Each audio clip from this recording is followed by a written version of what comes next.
Hello and welcome. This will be the presentation for Group 8, consisting of Jamie, Jared, Javiria, and Shannon. This will be for Scenario A of the PBL. We will be taking a look at Miss Educator, a new teacher, and some of the problems within her current teaching plan. To provide a quick overview of how we're going to assess this situation, we're first going to identify some of the concerns within the teaching plan. We will then discuss why the concerns identified will cause a problem. We'll provide some potential solutions for these problems. And finally, we'll provide some dialogue on why these solutions could help Miss Educator.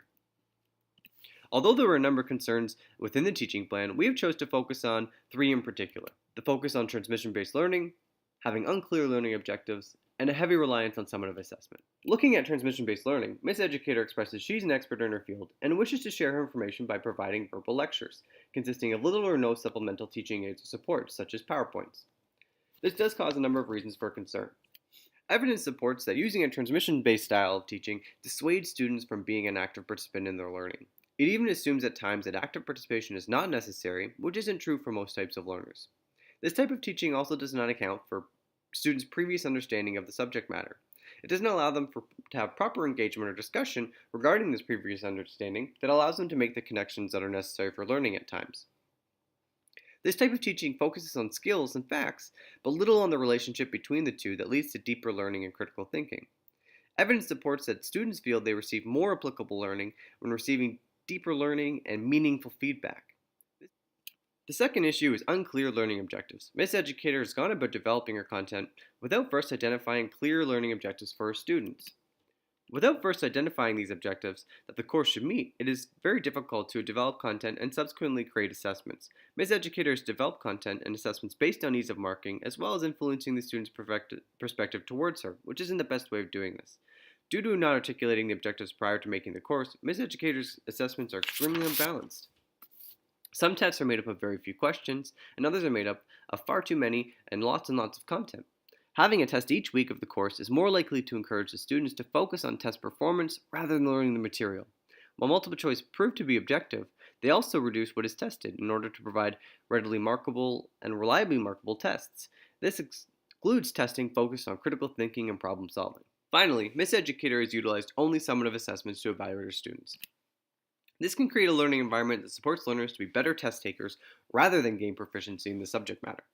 Frequent use of summative testing decreases student motivation to participate in learning outside of the purpose of passing tests and examinations. Too much reliance on summative assessments produces an environment that focuses more on performance rather than the process. Students are less likely to become good critical thinkers for the subject matter. Again, assessment is often enhanced when the instructor has a thorough understanding of the learning goals and student learning environment needs. Without formative assessment, it is unlikely that these summative assessments would be appropriate identifiers of student learning. That brings us to our solutions. One of the solutions that we've identified is the utilization of formative assessment based on learning goals.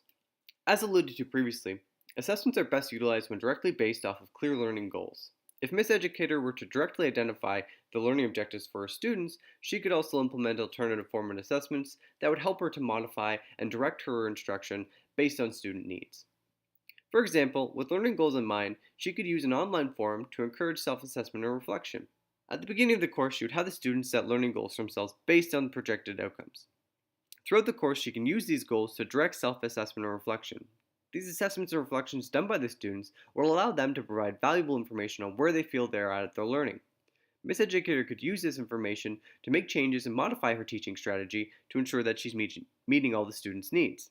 This should be an ongoing process, something that's completed more than just at the end of the course. Having students complete a self-assessment after a major course evaluation, for example, would provide an objective narrative on where the students feel like they're at that particular time based on that core material. Encouraging students to support their self-assessment with evidence is important to ensure that we're getting the most accurate information from the students. Implementing a formative assessment like this also ensures that the students are aware of the course goals prior to commencing learning during formal testing. This type of formative assessment also benefits the instructor. As mentioned, clear course outcomes are needed to develop appropriate course assessments. These course assessments also allow the instructor to develop and modify their instructional strategies. This can be a dynamic process based on the information received, ensuring that the learning is well directed towards assisting these students in reaching their learning goals. Creating formative assessments that would allow Miss Educator to gauge the students' abilities would also allow her to identify issues in her own teaching strategies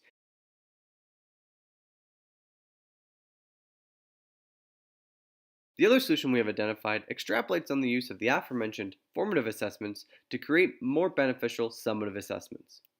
If we look at Miss Educator's current teaching plan, she has a number of tests. She's got 5 tests worth 20% each. The first test is 5 questions and is about introduction material and is still worth 20%. The last 2 tests are 50 plus questions with heavily condensed material, also worth 20%. This poses a problem with identifying whether the course outcomes are met. With the last 2 tests being so heavily weighted, it will be very difficult to determine whether the students were well prepared for the outcomes that need to be identified within those tests or within those evaluations.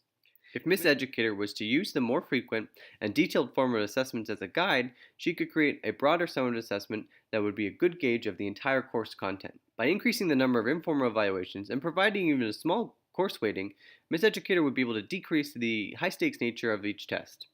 This would also help to positively identify the student's preparedness for the summative testing. The use of multiple means of evaluation would ensure that Miss Educator would be able to use the summative assessments provided as a way to develop the course, to identify if her outcomes are met during the teaching, and to identify her achievement as an instructor. One thing that Miss Educator could do to increase the specificity of her summative assessments would be to use criterion-based assessment. This would ensure that her major evaluations are specified directly to her course goals. Criterion-based assessments will allow Miss Educator to retain her formal online examinations while also creating tests that would assess the mastery of the subject rather than just a cutoff mark. Overall, in conclusion, we feel that if Miss Educator was able to incorporate formative assessment into her teaching plan, she would be able to decrease her focus on transmission-based learning, she'd be able to have more clear learning objectives, and she'd also be able to decrease the heavy reliance on summative assessment. Thank you very much for listening. We hope you've enjoyed it.